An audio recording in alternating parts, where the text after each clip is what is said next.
Good morning, I'm Andrew Cannon. Coming up in the news at 9 for this morning, Saturday, September 28, 2024, the JLP and the PNP are in a statistical dead heat were an election to be held today. That's according to the latest nationwide Blue Dot polls powered by Total Tools. But political commentators say recent polling data suggests growing momentum for the opposition PNP. In regional news, 6 Venezuelan nationals repatriated from Trinidad and Tobago to home country. On the international scene, Hezbollah confirms death of leader Hassan Nasrallah after Israeli strikes on Beirut. While in sports, World Anti-Doping Agency appeals decision that cleared world #1 tennis player Jannik Sinner after he tested positive for a banned substance. The details after this.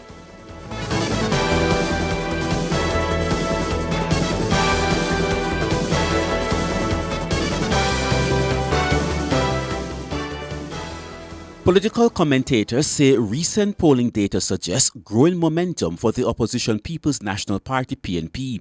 The nationwide news Blue Dot polls showed the PNP closing the gap between the governing Jamaica Labour Party JLP to be within the margin of error.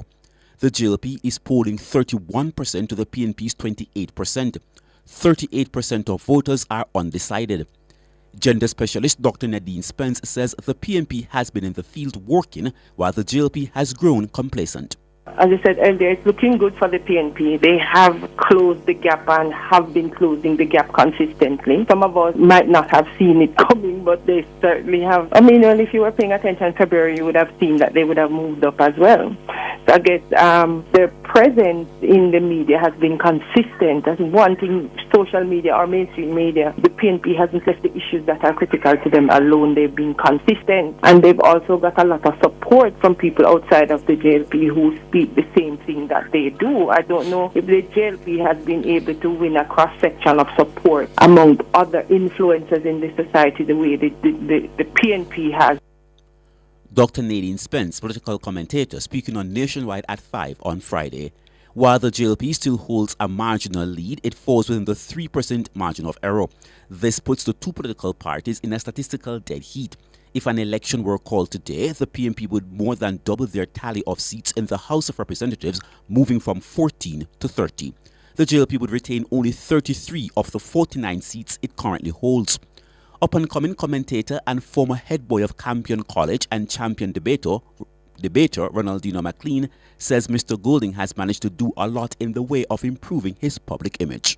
The numbers show that Mark Golding has done well for himself, regenerating his image, pulling up his support. I'm looking at among men, and it seems that he has a greater support among men than women. So men have been instrumental in pulling up that image, and that Andrew Holness and the Jamaica Labour Party have lagged a little bit. They haven't moved much. This closing of the gap reflects more of a PNP movement than a JLP one. I think it's really interesting how much consistently the lead of Andrew Holness's favorability and approval has remained over his party. The almost 10% gap between people who say they support Andrew Holness or approve of his performance and who say that they will vote for the Jamaica Labour Party. It's almost incomprehensible. Ronaldino McLean, former head boy of Campion College and champion debater. He was speaking on Nationwide at 5. Meanwhile, former president of the Press Association of Jamaica, Desmond Richards, says while the numbers are favorable to the PNP, he believes they should be polling better.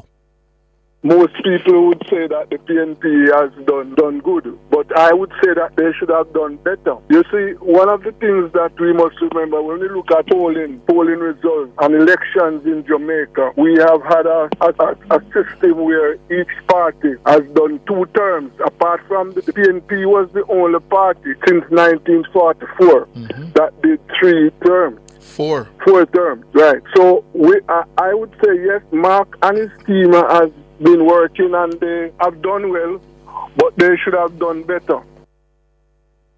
He says the findings of the nationwide Blue Dot polls highlight the difficulties being faced by many Jamaicans due to the high cost of living.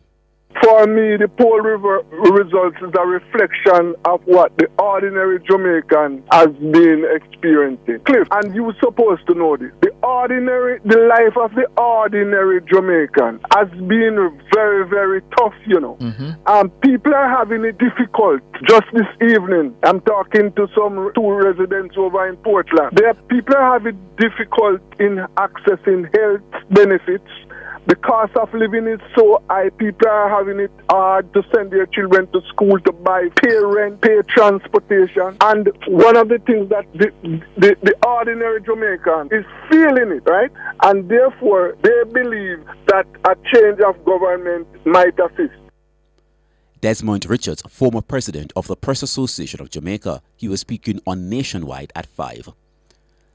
The government will be spending $200 million to repair farm roads. Minister of Agriculture Floyd Green says of the sum, $130 million has been set aside to repair roads in the Blue Mountain Coffee Belt. Madam Speaker, we've identified 51 roads to be done as part of our Hurricane Beryl recovery program. And work will start on these roads over the next few weeks. These projects, Madam Speaker, are small road rehabilitation projects. So we have asked the teams to go out and where they have identified roads that have suffered some damage from Hurricane Beryl, especially those farm roads which were done over the last few years. We've asked that information be passed to us so that we can do some remedial work, because we do not want to lose the gains that we have made. The minister was addressing the House of Representatives earlier this week. He says the remaining $70 million will be used to repair 51 farm roads in other sections of the island under the Hurricane Beryl recovery program. Minister Green said the work should start on those 51 roads in the next few weeks. He says an additional allocation will be used to repair roads which form the Blue Mountain Coffee Belt. So we've earmarked $70 million to treat with some work across 51 roads. We have gone to the Ministry of Finance and we have gotten an additional allocation of $200 million, Madam Speaker. And I'm sure you will be happy to know that we are going to be earmarking the majority of that additional support, about $130 million, to treat with roads in our Blue Mountain Coffee Belt.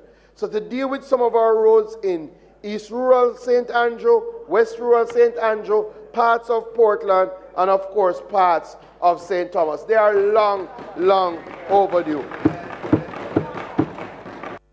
Floyd Green, Minister of Agriculture, Fisheries and Mining.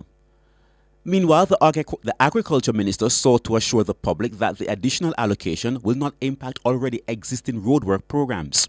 In years gone by, when the affairs of the country were not properly managed, when you had things like Hurricane Beryl and you had farm roads that were damaged, you would have to dip into your own farm road budget to treat with these new expenses. Under this Andrew Holness-led government, all of these repairs that I've spoken to have not challenged our already $670 million farm road budget. The minister also says additional roads are already contracted to be rehabilitated. We're going to do the additional 51 roads, but we have already earmarked 46 roads to be done. 21 of those roads have already been contracted. So as we are in Parliament speaking now, from our original farm road program, roads are being done in Touchwalk to Norwood, in St. Anne, right? Roads are being done in Quokka, in Northern St. Elizabeth, Adelphi Mountain in St. James, Stuart Mountain in St. Mary, and I saw a man post Road Phase 3 in Clarendon. That is happening as we speak. Floyd Green, Minister of Agriculture, Fisheries and Mining, he was speaking in the House of Representatives on Tuesday. Member of Parliament for Central Manchester, the JLP's Rhoda Moy Crawford, says some drains in the parish capital are to be redesigned to carry increased volumes of rainwater. Widespread flooding was recorded across the parish on Wednesday following the persistent heavy rains associated with the outer bands of Tropical Storm Helene. Several residents, including farmers whose fields were underwater, called on constituency representatives and the National Works Agency NWA to be more consistent with drain cleaning to avoid a recurrence. But MP Crawford says cleaning of the drains is not the problem in some areas. She says the drains just aren't big enough. We realize that every time the rain falls, it doesn't matter how many times you clean the drain that Newley Road, the problem isn't fixed. So what we realize is that it requires more than just drain cleaning. So what I can inform the public is that as we speak, there's a technical team from the NAA that is redesigning the drainage system in that area. Once that design is completed, of course it has to go to procurement. And you know me, I am going to be lobbying the minister for the funds to see to the redesign of this drain. It's very important. That aside, Ms. Crawford says drain cleaning will be executed along several corridors under a major NAA program. This includes the Carteret Road that was also flooded during Wednesday's heavy downpour.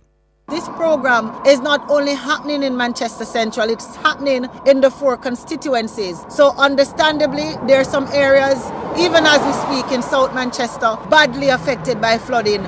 And so we can understand the NAA turning their attention to South Manchester.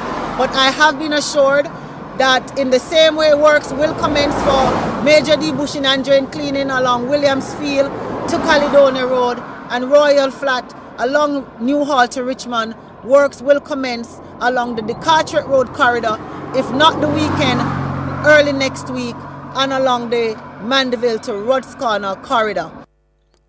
Rhoda Moy Crawford, Member of Parliament for Manchester Central. Let's now turn to news in the region. 6 Venezuelan nationals who were being held at the Immigration Detention Center in Trinidad and Tobago were repatriated to their home country on Thursday, September 26. The group, which included 5 males and 1 female, had been found to have entered Trinidad and Tobago illegally and deported as part of a repatriation exercise. The 6 persons departed from the port of Cedros aboard the Angel Doyle Orinoco 2. A statement issued by the police service says this exercise is part of an ongoing initiative by the Trinidad and Tobago Police Service Immigration Investigations Unit of the Criminal Investigations Department of the Criminal Records Office.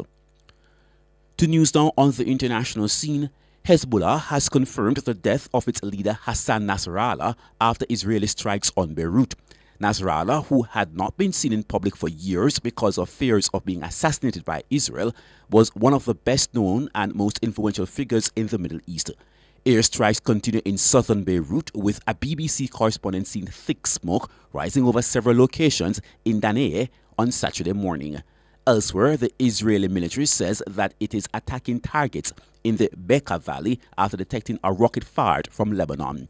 On Friday, Lebanese officials said 6 people were killed and 91 injured in an airstrike, with local officials saying that nearly 800 people have been killed in Israeli strikes in Lebanon since Monday.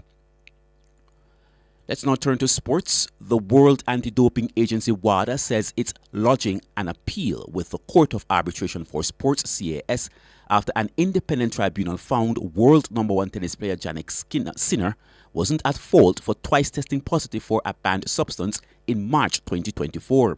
Sinner, 23, has so far avoided suspension from competition since the International Tennis Integrity Agency, ITIA, announced in August that he wasn't at fault despite testing positive for cholesterol and anabolic steroid.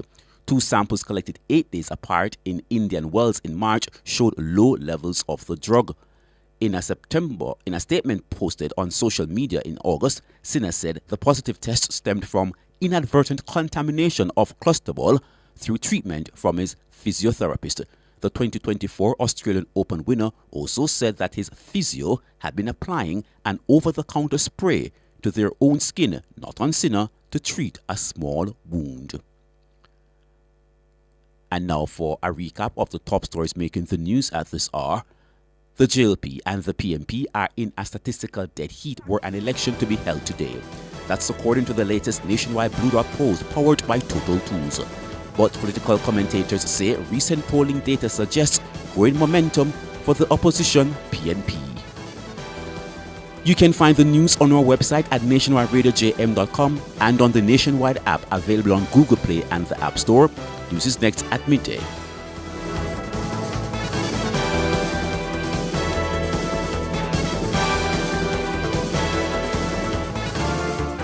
You've just heard Nationwide News Now at 9.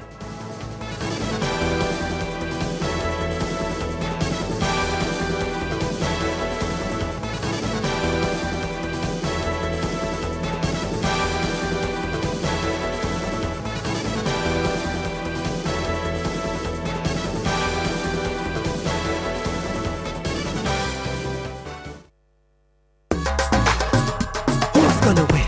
Punchinella, little fella. Tasty beat, summer promotion there. Who's gonna win this $1 million?